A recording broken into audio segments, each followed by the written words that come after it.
Four wheeler গাড়িতে সবাই নেমেছেন কোনো একজন মৃতদেহকে পোড়ানোর জন্য। এই গাড়ি বাড়ি নারী সব কিছু পড়ে থাকবে। এই মৃতদেহের পুষ্প দেখতে পাচ্ছেন পড়ে আছে। যে পুষ্প ভগবানের চরণে যায় সেও মানুষের পদদলিত। তাই কত ফুল ফোটে ঝরে, আবার কত ফুল পূজিত হয়, কত ফুল ভগবানের চরণে পৌঁছাতে পারে। যাই হোক, জীবন মানে এটা, জীবন মানে ঝরে যাওয়া, জীবন মানে গড়ে নেওয়া। চৈতন্য মহাপ্রভুর প্রবেশ দ্বারে দুই চিত্রপট দেখা যাচ্ছে, সাধারণ মানুষ এখানে রয়েছে।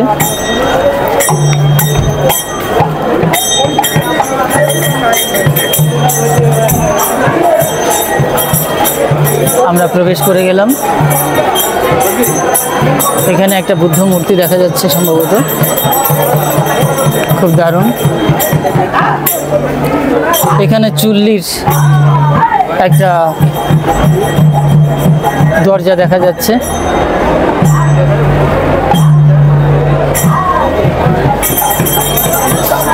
ভয়ঙ্কর উপলব্ধি হয়। আমি এখান থেকে অনেক বছর আগে এসেছিলাম, যখন এতটা আড়ম্বরতা ছিল না। সরকার অনেক কিছু চেঞ্জ করে দিচ্ছে, কিন্তু মানুষের বোধোদয় হচ্ছে না। সরকারের বোধোদয় হচ্ছে কিনা সেটা বলা নিয়ে মুশকিল। আমরা আস্তে আস্তে শ্মশান ঘাটের দিকে প্রবেশ করছি। মানে কাঠের চুল্লি সহজ কথাই বলে। এবার এখানে ইলেকট্রিক চুল্লি এসে গেছে। অন্যরকম মাহাত্ম্য ছিল কাঠের চুল্লি যখন ছিল, কিন্তু সেটা দেখতে পাবো কিনা এখন বুঝতে পারছি না। যাই হোক, অবশিষ্টাংশ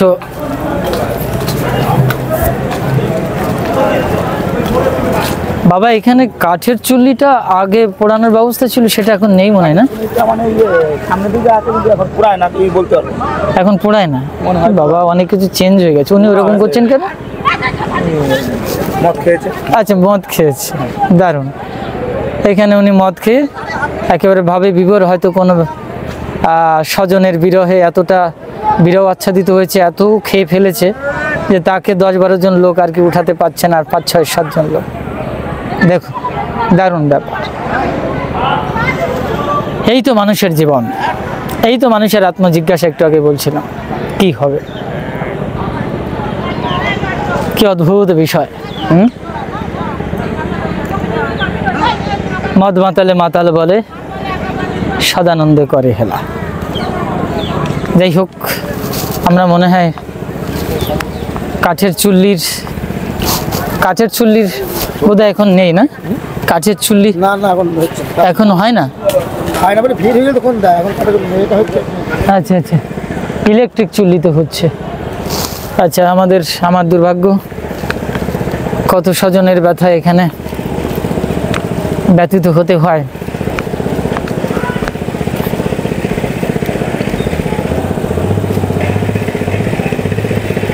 আজকে কোনো মৃতদেহকে এখানে কাঠের চুল্লিতে পোড়ানো হয়নি না? আজকাল কমেই গেছে, সব ইলেকট্রিক চুল্লিতে। আচ্ছা আচ্ছা, আপনি কি এখানে থাকেন নাকি? কোনো আমার বাড়ি করিমপুর দুর্গা। আপনি কোনো ব্যক্তিকে দাহ করতে এসেছেন? হ্যাঁ। আচ্ছা আচ্ছা, কে? ওটা আমাদের তাও স্যার। আচ্ছা, আপনার শুভ নাম? আমার নাম বসুদেব সরকার। আচ্ছা আচ্ছা, আপনার হয়ে গেছে মৃতদেহ দাহ করে সৎকার্য? এখন হয়নি, ইলেকট্রিক চুল্লিতে লাইনেই আছে। আচ্ছা, বলতে পারবেন আজকে কীরকম, মানে কতগুলো ডেড বডি হয়েছে? না, সারাদিনকার কথা বলতে পারবো না, তবে আমি যে টাইমে এসেছি সেই টাইম থেকে পড়াই 24-25টা। আচ্ছা আচ্ছা, মানে অ্যাভেলেবেল হয় এখানে। ঠিক আছে, অনেক ধন্যবাদ। দেখি আমি একটু চুল্লির দিকে যাব। আমি কথা বলতে বলতে সাধারণ মানুষের আক্ষেপের কথা, চেতনার কথা, বোধের কথা, এগুলো জানবার চেষ্টা করছি। সাধারণ ব্লগার যারা আছেন, সাধারণ ইউটিউবার যারা আছেন, ফেসবুক, হোয়াটসঅ্যাপ ইত্যাদি ইন্টারনেটের দুনিয়াতে ঘাটাঘাটি করেন, এক বড় সাধারণ মানুষের কাছে অসহ্য যন্ত্রণার। কিন্তু এই ইলেকট্রিক্যাল চুল্লির মতো পুড়ে যেতে মানুষের জন্য কোথায় একটা অভ্যেস তৈরি হয়ে গেছে। যাই হোক, আমি আসলে সেই পোড়নে পুড়তে চাই না। আসল সত্য হচ্ছে, প্রকৃত জীবনের সত্য কি সেটা আমার উপলব্ধির প্রচেষ্টা। সাধারণ মানুষের কাছে বোঝানোর প্রচেষ্টা যে জীবন মানে শুধু হইল্লোড় নয়, জীবন মানে স্যাক্রিফাইস, জীবন মানে বিসর্জন, জীবন মানে অশ্বত্থ বৃক্ষের মতো। দেখতে পাচ্ছেন তার ঝুড়ি নিচের দিকে ঝরে পড়েছে, পত্রপল্লব উপরের দিকে, মূল তার নিচের দিকে। কিন্তু জীবন বোধের এবং প্রকৃত জীবন সত্তার মূল ঊর্ধ্বে শ্রীমদ্ ভগবদ গীতার পরিবেশায়। সেখানে যতক্ষণ আমরা উপনীত হতে না পারি ততক্ষণ আমাদের মুক্তি বড় কঠিন হয়ে যায়। তো এখানে একটি চুল্লি আমরা দেখতে পাচ্ছি। হ্যাঁ, যারা আমাকে বিশেষ রূপে ফলো করেন, বোঝার চেষ্টা করেন, আমার প্রবচন শুনে যারা মোহিত হন, বিশেষভাবে তাদের প্রতি আমি লক্ষ্য রেখে এই জিনিসটা বলবো, সেটা হচ্ছে দেখুন আমি অতি নিকটে চলে এসেছি। কিভাবে একটা মানুষকে পুড়িয়ে ছাই করে দেওয়া হয়েছে। ইয়ার থেকে আর চরম সত্য আর কি হতে পারে? একটু একটু করে ধোঁয়া বেরোচ্ছে, এখনো আগুন আছে। সুতরাং জীবন মানে অনেকে বলেছেন স্যাক্রিফাইস, জীবন মানে অনেকে বলেছেন স্ট্রাগল। আমি একটু আগে বললাম জীবন মানে স্যাক্রিফাইস, জীবন মানে অশ্বত্থ বৃক্ষ, আর জীবন মানে ছাই। জীবন মানে এক মুঠো ছাই। আমার একটি গানের পরিবেশে বলা আছে জীবন মানে দুমুঠো বায়ু।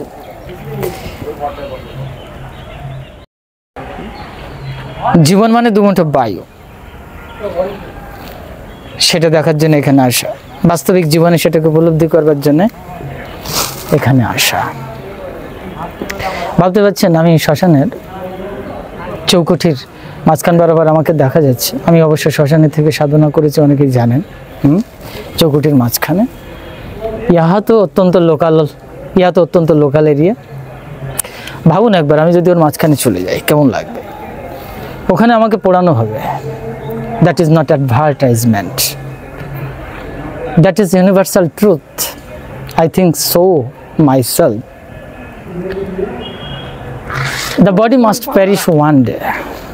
শরীর একদিন শেষ হবে। স্বামী নিগমানন্দ পরমহংসদেব বলছেন প্রতিনিয়ত মৃত্যু চিন্তা করো। আমাদের সাধন জীবনে সন্ন্যাসীরা এই মৃত্যুকে ওভারকাম করে নিজের শ্রাদ্ধ পিণ্ড নিজের ক্ষেত্রে নিজে দান করেই তিনি সন্ন্যাস গ্রহণ করেন। কিন্তু বাস্তবিক সত্য কতজন সন্ন্যাসী এই বিরজা হোম তত্ত্ব বা এই শ্রাদ্ধ পিণ্ড রহস্যকে ভেদ করতে পারেন? বুঝতে পারছেন? তার মানে প্রত্যেকের জীবন যেমন এই ছাইয়ের মাঝখানে, এই আগুনের মাঝখানে যাবে, আমার জীবন তাই যাবে। এই মোটামুটি ইন্টারনেটের দুনিয়া যা কিছু দেখছেন, যা মান যশ প্রতিষ্ঠা, সৎকথা বৈষ্ণবের পরিভাষা বলে শুকরের বিষ্ঠা, মানে শুকরের পায়খানা। ইহার থেকে আর নিম্নতম ভাষা আছে কিনা জানি না। কিন্তু জীবনের প্রতি এতটা অশ্রদ্ধা কেন? যে শ্রদ্ধা শব্দ থেকে শ্রাদ্ধ শব্দের উৎপত্তি, যে জীবনের হৃৎপিণ্ডটাকে, জীবন পিণ্ডটাকে ধরে একটি পিণ্ড দান করা হবে, অর্থাৎ আপনার জীবন একটি মণ্ডে পরিণত হবে। এই জন্য শ্রীমদ গুরু গীতাতে পরিষ্কার বলা আছে অখণ্ড মণ্ডলাকারম ব্যাপ্তম ইয়েন চরাচরম তৎপদম দর্শিতম ইয়েন তস্मै শ্রী গুরবে নমঃ। এই মন্ত্রের, এই শ্লোকের ব্যাখ্যাটা বড় বড় ভাষ্যকার টিকাকার করেছেন। আজকে শ্মশান ঘাটে মায়ের কৃপা থেকে একটু ব্যাখ্যা আমি করে যাব। যদি কেউ অপরাধ নেন, আমার কিছু করার থাকবে না, সাধু সমাজের ভেতরে সমালোচনা করতেই পারে। কারণ আমি সাধু সম্প্রদায়ের বা সন্ন্যাস শ্রেণীর ভেতরে একজন পড়ি, তাই নিজের যদি কোথাও কোনো কলঙ্ক তৈরি হয় তাহলে সাধু সমাজের কলঙ্ক তৈরি হয়। তবু কিছু করার নেই। অখণ্ড মণ্ডল আকারম, এই জগৎ ব্রহ্মাণ্ডে যিনি পরিব্যাপ্ত নিরাকার রূপে অখণ্ড জগতে, তার চরণকে, তার স্বরূপকে যিনি দর্শন করিয়ে দেন তিনি হচ্ছেন গুরু। এই অখণ্ড বস্তুটি কি?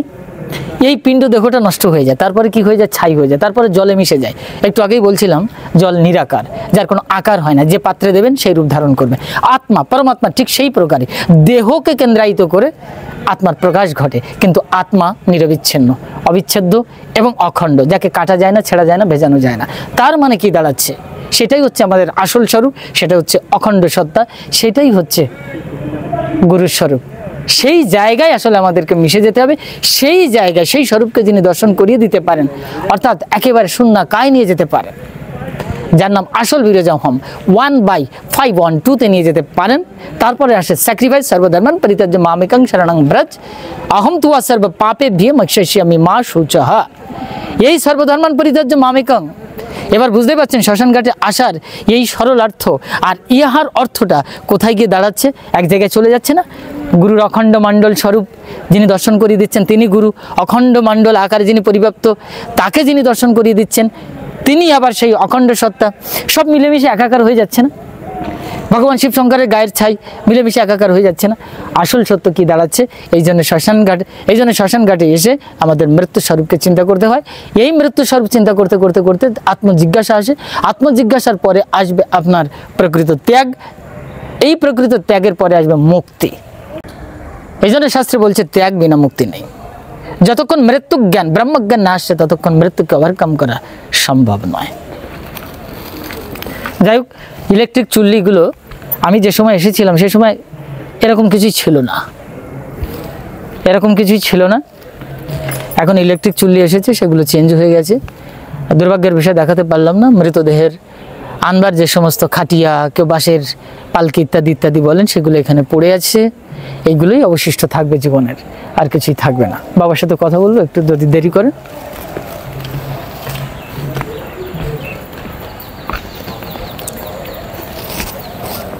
এই যে অনেকগুলো চুল্লি এখানে ছিল আমি যে সময় এসেছি, দেখতে পাচ্ছেন। এগুলোকে জীবনবোধের সাথে মেলান, যারা ফলোয়ার্স, যারা দাবি করেন আমি ফলো করি, এগুলো জীবনবোধের সাথে মেলাতে হবে আমাদের। বাস্তব সত্যি এটাই, প্রকৃত ভালোবাসা পিউরিফাইড হয়ে যাবে এরকম জায়গায় আসার পরে, আদারওয়াইজ সেগুলোকে আমরা অনুধাবন করতে পারবো না অতি সহজে। যাই হোক, আমরা পেছনে দেখতে পাচ্ছি এই শ্মশান ঘাটের যে কাঠ সাজানো হয়েছে, এখানে কিন্তু এখনো মৃতদেহ আনা হয়নি, কাঁচা কাঠ ইত্যাদি কাঠ আদি সাজিয়ে রাখা হয়েছে, এরপরে মৃতদেহকে বসানো হবে সম্ভবত, একজন ভদ্রলোক মহাশয় এখানে বললেন। এবার বুঝতে পারছেন, প্রস্তুত থাকতে হবে। জীবন মানে কিন্তু মৃত্যু, আবার মৃত্যু মানে জীবন, আর মৃত্যু মানে জীবনের এক একটি সিঁড়ি। এই প্রতিনিয়ত সিঁড়ি ভেদ করে আপনাকে চলে যেতে হবে উন্নত স্থানে, যেটা হচ্ছে আপনার স্বরূপ। এই জন্য প্রতিনিয়ত প্রস্তুত থাকতে হবে সিঁড়িটা অতিক্রম করবার জন্য, এবং আমার মৃত্যু কখন আসবে সেটার জন্য প্রস্তুতি নেওয়াটা দরকার। আর যদি সত্যি সত্যি মৃত্যুকে আপনার অপছন্দ হয়, মৃত্যুকে যদি ওভারকাম করতে চান, মৃত্যু যদি একান্ত আপনার পছন্দের জিনিস না হয়, তাহলে মৃত্যু অতিক্রম করবার জন্য সদ্গুরু পারম্পরিক ভাবধারায় আপনাকে শ্রীমদ্ ভগবদ গীতার অনুসারে ওঙ্কার উচ্চারণের মাধ্যম দিয়ে এই দেহকে ত্যাগ করতে হবে। আর যদি আপনি মৃত্যুঞ্জয় হতে চান, অশ্বত্থামা, বলির, ব্যাস, হনুমান ইত্যাদি যারা বড় বড় মহাত্মাগণ জীবিত আছেন, মৃত্যুঞ্জয় 4 যুগ অমর, তাহলে সেখানে যেতে গেলে আপনাকে কঠোর তপস্যা করতে হবে। যাই হোক, সেটা বড় অত্যন্ত কঠিন বিষয়। এখন আমরা চলে যাচ্ছি, আমি যে জায়গাটা রাত্রিতে অবস্থান করবার প্ল্যানিং করছি সেটা হচ্ছে এই যে ভেতরে দেখতে পাচ্ছেন, একেবারে ব্যাকওয়ার্ড। এখানে অসংখ্য সমাধি রয়েছে, অসংখ্য। আমি যেখানে হেঁটে যাচ্ছি এখানে সমাধি রয়েছে, এখানে অসংখ্য সমাধি রয়েছে, বুঝতে পারছেন। এটা রাত্রিতে কিন্তু ভয়ঙ্কর রূপ ধারণ করবে। এখানে যে কোনো সাধকের ক্ষেত্রে যদি সাধনার জন্য এখানে আসা হয়, তাহলে কিন্তু ভয়ঙ্কর পরিণতি হতে পারে, বুঝতে পারলেন তো। এই যে একটা সমাধি এখানে গেড়ে গেছে, এই সব কিন্তু মানুষের সমাধি। এই যে দেখতে পাচ্ছেন, এইসব মানুষের মৃতদেহের সমাধি এখানে অসংখ্য, যেখানে দেখা যাচ্ছে আর কি। এই ব্যাকওয়ার্ডে যা দেখতে পাচ্ছেন এখানে সব মানুষের সমাধি। এই আমি একেবারে জঙ্গলের মাঝখানে ঝোপঝাড়ের ভেতরে এখানে আমি দাঁড়িয়ে আছি। যাই হোক, আমার দুর্ভাগ্যের বিষয় এখানে আমি অন্য কাউকে নিয়ে আসতে পারিনি। আমার একটা সংকল্প ছিল, আমি কাউকে ছাড়াই একাই আমি এইভাবে নিজেকে তৈরি করব বা প্রকাশ করব। আমি একেবারে পাবলিক ট্রান্সপোর্টেই চলে এসেছি, ইতিপূর্বেই অনেকে তা জেনে ফেলেছেন। ইয়ার রহস্য হচ্ছে এই, আমি এখানে নিবৃত্ত সাধনার জন্য এখানে এসেছি। যে আশ্রমে এসে আমার আসন লাগেজ ইত্যাদি রেখে দিয়েছি, আমি বলে এসেছি রাত্রি নাও ফিরতে পারি। এখন বাকিটা মায়ের ইচ্ছা, এবং জীবন চিরতরে ফিরবে কি না ফিরবে সেটা একটা প্রশ্নের সাপেক্ষ। যাক, এখন আমি ভেতরের দিকে যাব, ঠিক আছে। তাও হয় আপনাকে পুড়ে যেতে হবে, না হলে মাটির নিচে চলে যেতে হবে, মাটির দেহ মাটি হয়ে যাবে। বাংলা কথা হচ্ছে এটাই, মাটির দেহ মাটি হয়ে যাবে, মাটির দেহ ছাই হয়ে যাবে প্রকৃত সত্য উপলব্ধির জন্য। তাই আমাদেরকে প্রতিনিয়ত চেষ্টা করতে হবে। শ্মশান মানে অনেকে অনেক রকমের ব্যাখ্যা করেছেন। শ্মশান মানে শূন্যতা, শ্মশান মানে এক মহাপবিত্রতা, ইত্যাদি ইত্যাদি হতে পারে। আমরা এখানে একটা বটবৃক্ষ দেখতে পাচ্ছি, এখানে কিন্তু অসংখ্য মানে বহু বছর আগের থেকে এখানে সমাধি হচ্ছে, আপনারা দেখতে পাচ্ছেন। এই সব সমাধি, এই সব সমাধি রাত্রিতে এখানে ভয়ঙ্কর রূপ ধারণ করবে। যারা একটু সাধক প্রকৃতির আছেন তারা যদি কঠোর তপস্যা এখানে মগ্ন হন তাহলে ভয়ঙ্কর পরিণতি হতে পারে, ভয়ঙ্কর পরিণতি হতে পারে। যে কোনো সাধক এখানে যে কোনো সাধকের এখানে মৃত্যু পর্যন্ত হতে পারে। দেখতে পাচ্ছেন এইসব বাঁশের এখানে দেখতে পাচ্ছি সব মৃতদেহ, একদম এখানে সব পুঁতে দেওয়া আছে, অর্থাৎ সমাধিস্থ করা আছে। এবার দেখুন ভয়ঙ্কর পরিণতি হতে পারে। তবে আমি আমার বহু বছর আগের সাধনার জন্য আমি এখানে এসেছিলাম বা চেষ্টা আমার ছিল, সেটা দেখি আজকে মা কতটুকু কি করে, তার জন্য অপেক্ষা করতে হবে, এই আর কি। এই যে এর পাশে একটি ছোট্ট কুঠিয়া বানিয়েছে বোধহয় স্থানীয় লোকেরা, স্থানীয় ছেলেপুলে। আমি অনেক বছর আগে এসেছিলাম, তখন এটা ছিল। ঠিক আছে, তো আমরা আস্তে আস্তে ওই দিকটায় চলে যাব।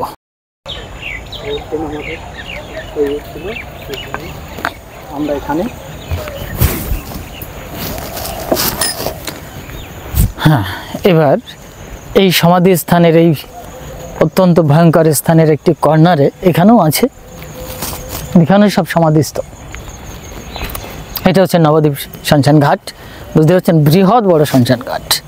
ঠিক আছে, এই ছোট ছোট বেড়া দিয়ে রাখা হয়েছে, এর ভিতরে একটি ছোট কুটিয়া টাইপের একটা মন্দির করা আছে, স্থানীয় ছেলেপুলে বাঁশকুটি দিয়ে করেছে। ঠিক আছে, তবে মদ মাতালের এখানে প্রচণ্ড আড্ডা হয়, রাত্রিতে টিকে থাকা যাবে কিনা এটা হচ্ছে মুশকিল। বিশাল বড় একটি বৃক্ষ। যাই হোক, গঙ্গা নদী পাশ দিয়ে প্রবাহিত হয়েছে। শ্রী শ্রী নবদ্বীপ মহাশ্মশান পূজিত তারা মা ভান্ডারা ইত্যাদি ইত্যাদি এখানে সমস্ত সব নেম প্লেট ছাপিয়ে রেখেছে।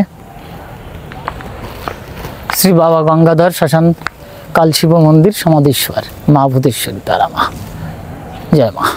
কেউ কি নেই?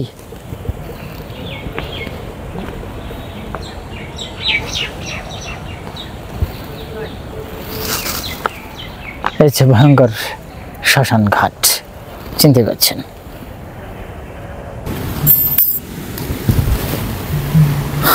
গঙ্গা নদী,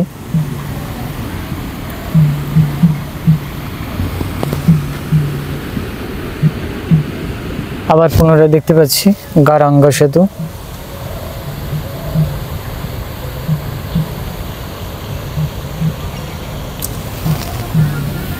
আমরা চেষ্টা করব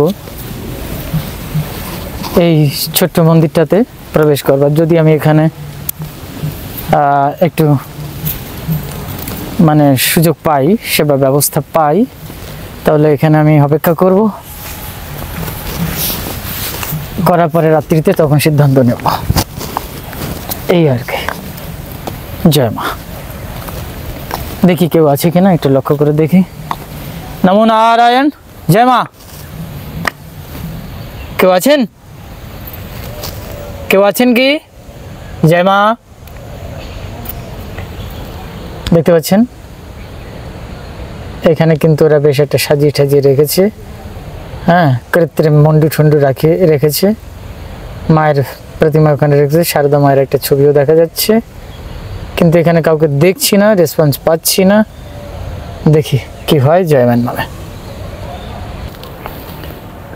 এখানে একটি মানুষ শুয়ে আছে শ্মশান ঘাটের একটি কর্নারে। ইয়ার জীবনের উদ্দেশ্য কি?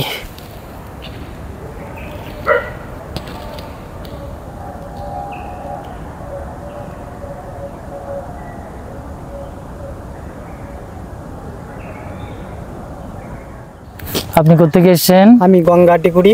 আচ্ছা, আমার বাড়ি গঙ্গাটিকুড়ি, তেতগ্রাম থালা। আচ্ছা, আমি এমনি তান্ত্রিক একটু কবিরাজি শিক্ষার জন্য ঘুরি, সাধু বাবাদের কাছে একটু শিক্ষা নেওয়ার জন্য।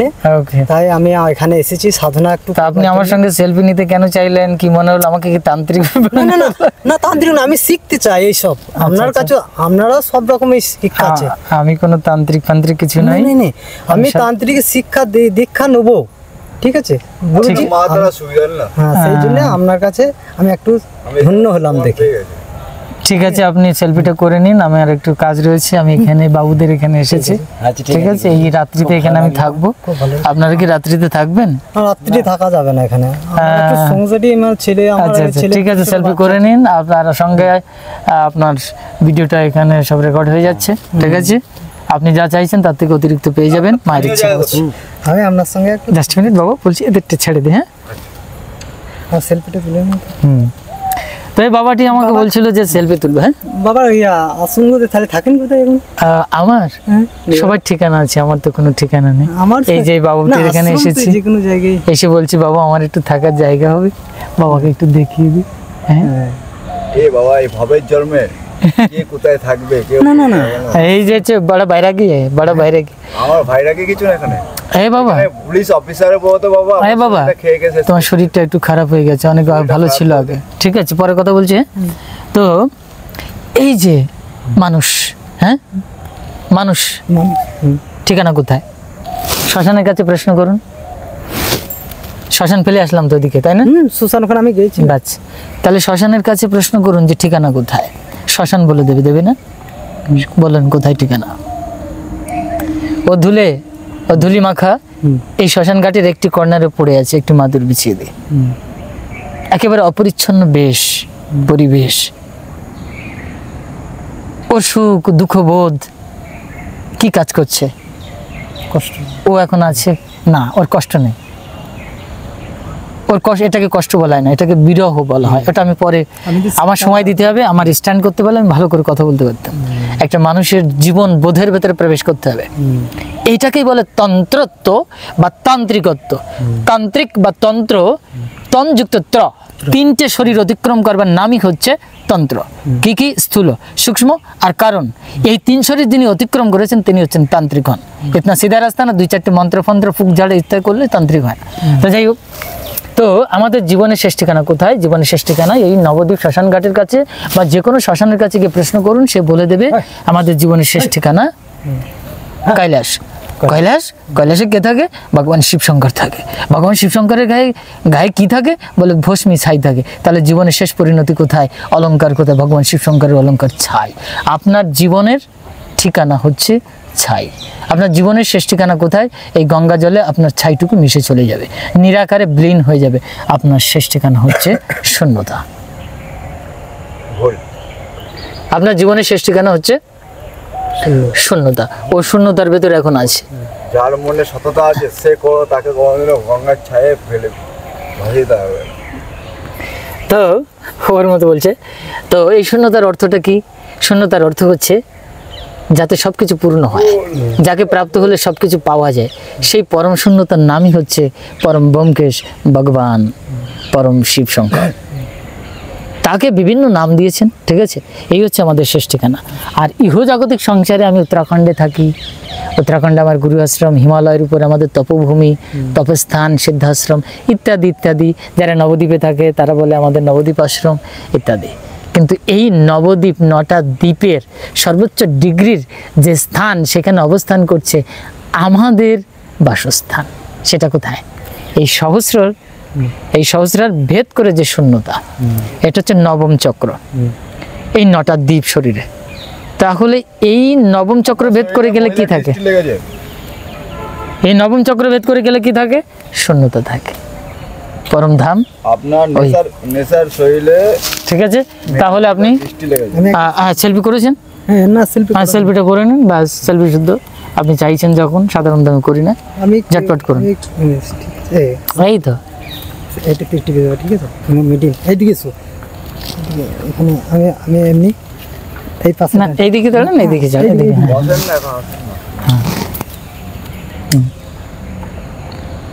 হ্যাঁ হ্যাঁ করুন। বাবা সেলফি তুলতে চাইছে, এখন সেলফির দুনিয়া, কিন্তু সবাই সেলফিশ হয়ে যাচ্ছে। আমি সাধারণত চাই না, কিন্তু এখন সেলফিশ হলাম না, সেলফি তুলে ফেললাম। জয় মা। ঠিক আছে, ভালো থাকবেন। আমি হ্যাঁ, তাহলে থাকেন তাহলে আপাতত এখন। আমি নবদ্বীপে এই পার্শ্ববর্তী স্থানে, এখান থেকে এই ঘাটের দিকে হবে, ওখানে একটা আশ্রমে এসে উঠেছি। আমার পরিচিত একজন মহামণ্ডলেশ্বর আছে, এরকম মহামণ্ডলেশ্বর বলে পরিচিত আজকাল, মহামণ্ডলেশ্বর ইত্যাদি ইত্যাদি আছে। তো তিনি বললেন ঠিক আছে থাকুন, ব্যবস্থা করছি। আমি একটু শ্মশান ঘাটের দিকে যাচ্ছি, আমার ক্রিয়াদি আছে, এই বলে এদিকে এসেছি, রাত্রিতে থাকবো। ইচ্ছা ছিল আমি পুরো রাত্রিটাই বা এখানে এসে আমি অবস্থান করব, কিন্তু পরিবেশ পরিস্থিতিটা আগে দেখে নেওয়ার জন্য প্রয়োজন ছিল, তাই এলাম। ঠিক আছে, রাত্রিটুকু থাকবো এই আর কি। এখন আপনি যদি যোগাযোগ করতে চান তাহলে মহাকাল বলে সার্চ করবেন, মহাকাল বলে ইউটিউবে সার্চ করুন, দেখতে পাবেন আমাকে। জয় মা। ঠিক আছে, বাকিটা ওখানেই সব জানতে পারবেন, কন্ট্যাক্ট নাম্বার ইত্যাদি আছে। ঠিক আছে, তবে আপনি সরাসরি আপনি আমাকে পাবেন না। অফিসিয়াল কন্ট্যাক্ট যারা কলকাতা থেকে চ্যানেল অর্গানাইজ করে, আমি লেকচার শিট তৈরি করি, আর আমি এই প্রথম পাবলিক মানে আমি সরাসরি নিজে মানে গোপনে এসেছি আর কি। ঠিক আছে, আমি পাবলিক প্লেসে তো আসি না। তাহলে আমি ওই প্রোগ্রামগুলো মানে মাঝে মাঝে সব পেয়ে যাবেন, শান্তনু প্রোগ্রাম এইসব দেয় না ইউটিউবে চ্যানেল, ওখানে সব পেয়ে যাবে। জয় মা।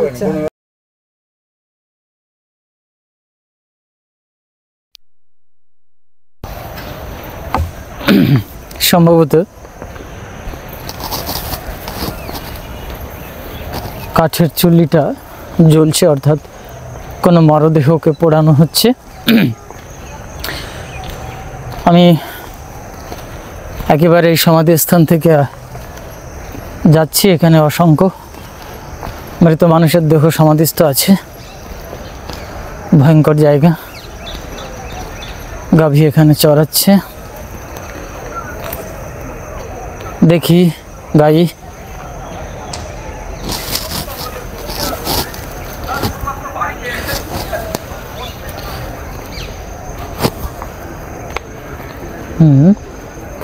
আমরা কাছাকাছি এসে গেছি, সত্যি বডি দেখা যাচ্ছে।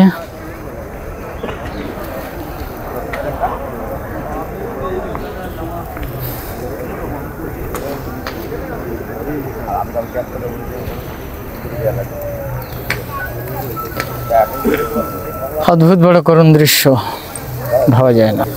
কিন্তু জীবন মানে আত্মজিজ্ঞাসা, জীবনের আরেক নাম মৃত্যু।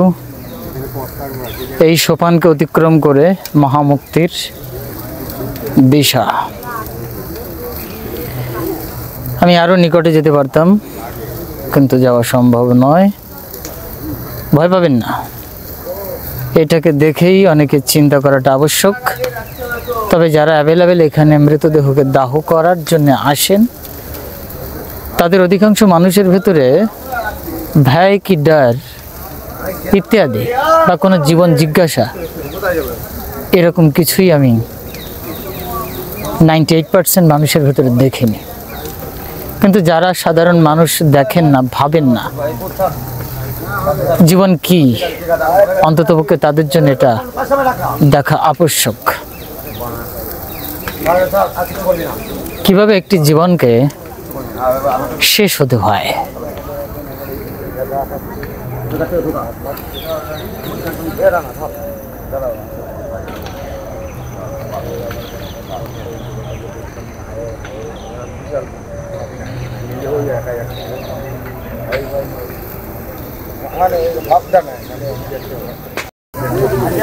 নবদ্বীপ শ্মশান ঘাটের বিখ্যাত শ্মশান ঘাট একেবারে গঙ্গা কিনারে অবস্থিত।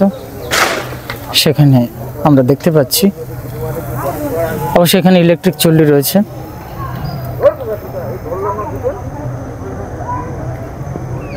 এখানে কাঠের চুল্লিতে একজনকে দাহ করা হচ্ছে। এভাবে শেষ হয়ে যেতে হবে আমাদের। তবু সাধারণ মানুষের পাশে থাকা অশ্রাব্য গালিগালের যে চিন্তা শক্তি, সেটা বন্ধ হবে না, কারণ জীবন জিজ্ঞাসা নেই। স্তব্ধ হয়ে যেতে হয়। একদিন এই সুন্দর দেহের শেষ পরিণতি এখানেই হবে, হয় মাটিতে, না অগ্নিতে, না হলে জলে। কারোর অপমৃত্যুতে আর কারোর মহামৃত্যুতে।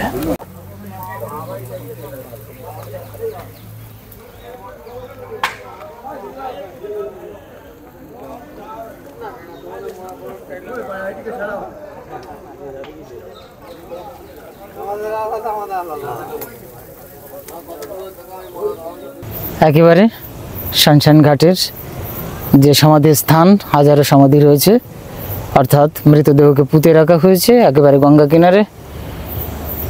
সেই শ্মশান ঘাটের সমাধি স্থানের পাশেই এখানে ছোট্ট আলো জ্বালানো হয়েছে, খানিকটা পরিষ্কার দেখা যাবে না এরকম, ঠিক আছে। এই যে ঘুটঘুটে অন্ধকার, পেছনে কিন্তু গঙ্গা কিনার অপোজিট পারে ছোট ছোট আলো দেখা যাচ্ছে, একবার অন্ধকারের ভিতরে আছে। ভয়ানক শ্মশান এটা। এখানে যে কোনো সাধক যদি সাধনা করেন, সারা রাত্রি থাকতে পারেন, তাহলে অসম্ভব শক্তি লাভ করতে পারেন। আমি বহু বছর আগে এসে এটা রিয়ালাইজ করেছিলাম। তো এই যে ঘুটঘুটে অন্ধকার, আমি অবশ্যই একটু বাদেই সমাধি স্থানের যে ভয়ঙ্কর জায়গাটা, ওইখান থেকে অতিক্রম করব বা ওখানে যাব, ঠিক আছে। সবই মায়ের ইচ্ছা। আর এমন কিছু শক্তির কন্ট্রাডিকশন তৈরি হয় যে জায়গাটা অতিক্রম করা সাধকের জন্য ভয়ঙ্কর হতে পারে এবং মৃত্যুবি পর্যন্ত হতে পারে। কৃষ্ণানন্দ আগমবাগীশের বংশধর এই শ্মশান সাধনায়, সব সাধনায় গিয়ে তার দেহ রাখতে হয়েছিল, মানে মারা গিয়েছিলেন সামান্য ত্রুটির কারণে। যারা শ্মশান সাধনা করেন, আজকের অত্যন্ত প্রাকৃতিক ব্যাপার, কৃত্রিম ব্যাপার এসে গেছে। তৎকালীন সময় অর্থাৎ কৃষ্ণানন্দ আগমবাগীশের সময় শ্মশান সাধনার ব্যাপারটা আলাদা ছিল। আমাদের সাধন পরম্পরায় বা আমাদের গুরু পরম্পরার ভাবধারায় আমরা যে সমস্ত শক্তি সংগ্রহ করে রাখি বা যে জিনিস থাকে, তা সহজেই শ্মশানের গ্রহণযোগ্য নয়। কিন্তু সেই শক্তিকে নিয়ে শ্মশানের ভেতরে এই ভয়ঙ্কর সমাধি স্থানের ভেতরে প্রবেশ করেছে। আপনারা আমাকে দেখতে পাচ্ছেন না, এখানে কিছু করার নেই, টর্চ নেই, ঠিক আছে। সামনে গেলে হয়তো কিছু দেখা যেতে পারে। এই ব্যাকওয়ার্ডে দেখতে পাচ্ছেন সামান্য শ্মশান ঘাটের ইলেকট্রিক চুল্লি থেকে আলো ভেসে আসছে। এই যে ঘুটঘুটে অন্ধকারের যে জঙ্গলটা, এই যে দেখতে পাচ্ছেন, এটা হচ্ছে সেই কবরস্থান, সমাধি স্থান। এখানে হাজারো মানুষের মৃতদেহকে পুঁতে রাখা হয়েছে, ঠিক আছে। একেবারে নির্জন, নিরিবিলি। যারা ছিল তারা অনেক পূর্বে এখান থেকে চলে গেছে। অর্থাৎ ইলেকট্রিক চুল্লির কাছাকাছি হয়তো কিছু মানুষ ওখানে পাওয়া যাবে, আলো বাতাস আছে ওখানে। যাই হোক, আমরা ওখানে এগিয়ে যাব। তো শ্মশান ঘাটের থেকে এই সমাধির মাঝখানে একেবারে নিরিবিলি নেই, এখন আর কিছু করার নেই। একেবারে লাইট বসিয়ে দিয়েছে, সারা রাত বসে থাকলেও কোনো সমস্যা নেই। কিন্তু মুশকিলটা হচ্ছে এখানে মদ মাতালের ইয়ে আছে। তো এখানে যে ভয়ের ব্যাপারটা ছিল, দূর থেকে যেটা মনে হচ্ছিল, সেই জিনিসটা নেই, ঠিক আছে। এখানে বিশাল বড় লাইট লাগিয়ে দিয়েছে। তাহলে এখন আর কি হবে, এখন কিছু করার নেই। তবু আমি একটু জঙ্গলের দিকে যাই, ঠিক আছে। এই গুঁতো লাগলো, বাস দেখতে পাচ্ছেন। জয় মা তারা, তারা, তারা। ওই দুলছে কেন? সব দুলছে। জয় মা, জয় গুরুদেব। ওম নমঃ চণ্ডিকাম নমঃ চামুণ্ডাম নমঃ ভগবতী রক্ষণম নমঃ ভগবতী কামাক্ষ। জয় মা জগদম্বে জগদ্ধাত্রী ত্রিনয়নে তারা মানন্দ লোকেশ্বরী রাজরাজেশ্বরী শ্রী শ্রী শ্যামাই মা। এই অন্ধকারে দেখতে পাচ্ছেন ওই সমাধি স্থান, ওই কবরস্থান। এখানে ভূত প্রেত যা কিছু আছে সব কিছু এখানে সব ভর্তি হয়ে রয়েছে। কিন্তু দুঃখের বিষয়, মানুষের কাছে যে ভূত প্রেতের সম্বন্ধে যে আইডিয়া বা নলেজ, সেই বিষয় কিন্তু অন্যভাবে আমাদের কাছে সম্প্রচারিত হয়। তবে সাধনার ক্ষেত্রে, সাধকের ক্ষেত্রে কিন্তু অন্যরকম বিষয়বস্তু রয়েছে। জয় মা, জয় মা, জয় মা। এখানে সদ্য এখানে একটি মৃতদেহকে করা হয়েছে। এখানে কিন্তু কেউ নাই, আপনারা দেখতে পাচ্ছেন, এখানে কেউ নেই। একেবারে পূর্ণ জঙ্গল। তবে ইলেকট্রিক লাইট জ্বালিয়ে দেওয়া আছে যাতে সাধারণ মানুষের কোনো উৎপাত না হয়, ভয়ভীতি না কাজ করে, সেই জন্যে। এখানে একটা বিশাল বড় অশ্বত্থ বৃক্ষ রয়েছে, এই যে দেখতে পাচ্ছেন, ঠিক আছে। আর এই পেছনে এখানে কিন্তু ছোট্ট একটি মন্দির করে রেখেছে, একেবারে কুটিয়ে কেউ থাকে না। জয় মা। এই পুরো জঙ্গল। আমি এখানে ভেবেছিলাম সারা রাত্রি থাকবো, কিন্তু এই যে লাইট ফাইট আলো জ্বালিয়ে দিয়েছে এবং এখানে প্রচণ্ড মদ মাতালের আখড়া, ঠিক আছে। নিভৃতে সাধন করার উপযুক্ত জায়গা এখন আর নেই। আমরা এখান থেকে বহু বছর যখন আগে এসেছিলাম তখন বিষয়টি খুব পরিষ্কার ছিল। তো যাই হোক, আমি আর একটু সামনে যাব। হ্যাঁ, খুব ইচ্ছা রয়েছে, আগামীতে অবশ্য আসবো এখানে। এই যে দেখতে পাচ্ছেন, এই যে সমাধি স্থান, পুরো অন্ধকার, পুরো অন্ধকার। এই পুরো জঙ্গল, পুরো জঙ্গল, ঠিক আছে, ঠিক আছে। এই যে আমি কিন্তু একেবারে পূর্ণ একা, ভয়ঙ্কর। আপনারা জানেন যে আমি প্রচণ্ড ভীতু লোক ছিলাম বা ভীতুও, কিন্তু গুরুদেবের ইচ্ছা অনুসারে যখন সাধনার ক্ষেত্রে আসি তখন সব ভয় ডর দূর হয়ে যায়। মা কৃপা করেন, জগন্মাতার কৃপা অনুসারে সব কিছু হচ্ছে। আমার খুব ইচ্ছা ছিল আমি এই জায়গাটা গিয়ে বসবো, কিন্তু এত লাইট, এত আলো, যে সেই জিনিসটা এখানে ঘটবে না, ফলে মুশকিল হয়ে যাচ্ছে, এখান থেকে আমার বেরোতে হবে এই আর কি। ঠিক আছে, অনেক রাত্রি হয়েছে, কম বেশি একটু রাত্রি হয়ে গেছে। ঠিক আছে, জয় মা, জয় মা, জয় মা, জয় মা। তো শ্মশান এমন একটা জিনিস, শ্মশান ঘাট, যেখানে আমাদের সব শেষ হয়ে যায়। জয় মা, জয় মা, জয় মা, জয় মা, জয় মা তারা, পঞ্চমুণ্ডেশ্বরী, নবমুণ্ডেশ্বরী, মা তারা, বিশুদ্ধানন্দ কাননেশ্বরী, জগন্মাতা জগদম্বিকে, মহাকালিকা, শক্তি, শুদ্ধ চৈতন্য শক্তি স্বরূপিণী, মহামায়া, মা কৃপাময়ী, কৃপা করে জগন্মাতা। হে পরমেশ্বরী, হে পরমেশ্বরী, হে জগন্মাতা, হে পরমেশ্বরী। দেখতে পাচ্ছেন, দেখতে পাচ্ছেন? জয় মা, জয় মা, জয় মা, জয় মা, জয় মা, জয় মা, জয় মা, জয় মা, জয় মা, জয় মা, জয় মা, জয় মা, জয় মা, জয় মা, যে শক্তি মা, জয় মা, জয় মা, জয় মা। এটা ভয়ঙ্কর, আমি এক বাক্যে বলছি, এটা কিন্তু ভয়ঙ্কর স্থান, আপনারা কল্পনা করতে পারছেন না। এটা কিন্তু ভয়ঙ্কর স্থান, ভীষণ ভয়ঙ্কর স্থান। নবদ্বীপ শ্মশান ঘাটে যারা এসেছেন, রাত্রিতে যদি এই কবরস্থানের দিকে আসেন, তাহলে আপনাদের কাছে খুব পরিষ্কার হয়ে যাবে। জয় মা, একেবারে ভীষণ ভয়ঙ্কর জায়গা। তো মায়ের কৃপা ছাড়া এখানে কোনো সাধক অবস্থান করতে পারবে না। আমার এক মিত্রবর ছিল, এখানে এসে সাধন করবার ইচ্ছা ছিল, কিন্তু সে রাজি হয়নি, বলে এখানে শরীর উপযুক্ত নয়। আমি আজকে একেবারে সম্পূর্ণ একা একা চলে এসেছি। গুরুদেব টেনে নিয়ে এসেছেন, গুরুদেবের সশরীর আমার সঙ্গে রয়েছেন, তিনি রক্ষা করবেন। জয় মা, জয় মা। তবে এখানে এত আলোর সিস্টেম তৈরি করে দিয়েছে, এক সাইডে পুরো অন্ধকার আছে। তো যাই হোক, এখানে আমি বেশিক্ষণ ওয়েট করব না, কারণ সেই পরিবেশ বা প্রকৃতি সেটা নেই। ঠিক আছে, পরবর্তীতে আসবার আবার ইচ্ছা রয়েছে এবং সময়ও খুবই কম। জয় মা, সবাই ভালো থাকবেন, সুন্দর থাকবেন। তবে আমি একটি কথা বলবো, যে যারা ভয়কে দূর করতে পারেন, ডরকে দূর করতে পারেন, তারা মৃত্যুঞ্জয় হতে পারেন। জয় মা। যাই হোক, এখন আমাকে আস্তে আস্তে বেরিয়ে যেতে হবে। আলোর দিকে চলে এসেছি, শ্মশান ঘাট হয়ে বেরিয়ে চলে যাব। ঠিক আছে, শ্মশান ঘাট হয়ে এখন বেরিয়ে চলে যাব। তবে শ্মশান ঘাট তো অলরেডি আমরা খানিকটা দেখে নিয়েছি, দিকে আর যাবো না। আমি একটা উল্টো সাইডটা দিয়ে বেরিয়ে চলে যাই, ঘুরতে ঘুরতে ভালো লাগবে। জয় মা। ওই যে পেছনের দিকে দেখা যাচ্ছে লাইট, ও ইলেকট্রিক চুল্লি ওদিকে রয়েছে।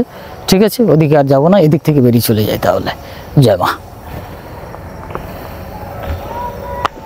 তবে যে কথা বলছিলাম, অন্ধকারের রাস্তা ধরেই চলি, একা, সম্পূর্ণ একা। আসলে আমরা একা, আসলে আমরা একা, আসলে আমরা একা। আত্মা এক বস্তু, একক বস্তু, স্বতন্ত্র সত্তা, ইহাই আমাদের পরিচয়। এই জন্যে শ্মশান শূন্যতা, এখানে যদি এসে পরম উপলব্ধি করা যায়, মহাশক্তির কৃপা লাভ করা যায়, তাহলে আত্মচেতন বোধে জেগে উঠবে আপনার আসল পরিচয়। আপনি কে, আপনার আসল তত্ত্ব কী, আসল রহস্য কী, আপনি আসলে একা। এই একা মানে কিন্তু সিঙ্গেল নয়, ইউনিক অ্যান্ড ইন্ডিভিজুয়াল, স্বতন্ত্র বিষয়, যেটাকে শাস্ত্রীয় পরিভাষায় বলা হচ্ছে স্বতন্ত্র শক্তি। যদি এই যে আমি অন্ধকারের রাস্তা ধরে, শ্মশানের রাস্তা ধরে এখানে আছি, এখানে কিন্তু সম্পূর্ণ নিভৃত, ভীষণ ভয়ানক স্থান, ভীষণ ভয়ানক স্থান। জয় মা। এই জন্যে ভয়কে দূর করতে হবে, ভয়কে দূর করতে হবে, ভয়কে দূর করে আমাদের চলতে হবে এবং আমাদের জীবনযুদ্ধে জয় লাভ করতেই হবে যে কোনোভাবে। যারা সাধক শ্রেণীর আছেন, তাদের কাছে অবশ্য এই বিষয়টি অন্যরকম। আমি অবশ্য তাদেরকে সাজেস্ট করব না, কারণ অনেক সাধক আছেন, তারা ভয়ঙ্কর ভয়ঙ্কর জগতে গিয়ে তার ভয়ঙ্কর সাধনার ভেতরে প্রবেশ করেছেন, যেগুলোকে ওভারকাম করা অত্যন্ত কঠিন। আমরা হিমালয়বর্তী অঞ্চলে যে সমস্ত নিভৃত সাধনার যে জায়গাগুলো অতিক্রম করে এসেছি, সেগুলো কিন্তু অত্যন্ত ডেঞ্জারাস জায়গা। তো সেই সাপেক্ষে এগুলো লোকাল এরিয়াতে কম বেশি সাধনার জন্য বসা যায়। হ্যাঁ, বসলে অবশ্যই কিছু শক্তি লাভ করা যেতে পারে। ঠিক আছে, এটা আমার কাছে উপলব্ধি হয়েছে বহু বছর আগের থেকে। তো সেই সূত্র ধরে আজকে আমার এখানে আসা ছিল। আমি এখন এই শ্মশান ঘাটের একেবারে পেছন পশ্চাতে নদী কিনারে চলে এসেছি। এখান থেকে অন্ধকার রাস্তা মারিয়ে আমাকে এখন যেতে হচ্ছে। ঠিক আছে, এখন আমার নির্দিষ্ট একটি আশ্রমে আমি এখানে এসে আশ্রয় নিয়েছি, সেখানে আমাকে যেতে হবে, এখন কিছু করার নেই। ঠিক আছে, তো যাই হোক, বক্তব্য হচ্ছে, আমরা যারা সাধক মানুষ, যারা তান্ত্রিক বলে নিজেদেরকে অভিবাদন করেন বা সম্ভাষণ করেন, কিন্তু তন্ত্রের যে বিষয়গুলো সেটা আমাদের কাছে কিন্তু পরিষ্কার নয়। যারা শ্মশান সাধনা করেন তারাই তান্ত্রিক হয়ে যাবেন, বিষয়টি এরকম নয়। তন্ত্র, তঞ্জুক্ত, ত্র, 3 প্রকার শরীরকে যিনি অতিক্রম করেছেন তিনি তান্ত্রিক। অর্থাৎ স্থূল শরীর, সূক্ষ্ম শরীর এবং কারণ শরীরকে অতিক্রম করতে হবে।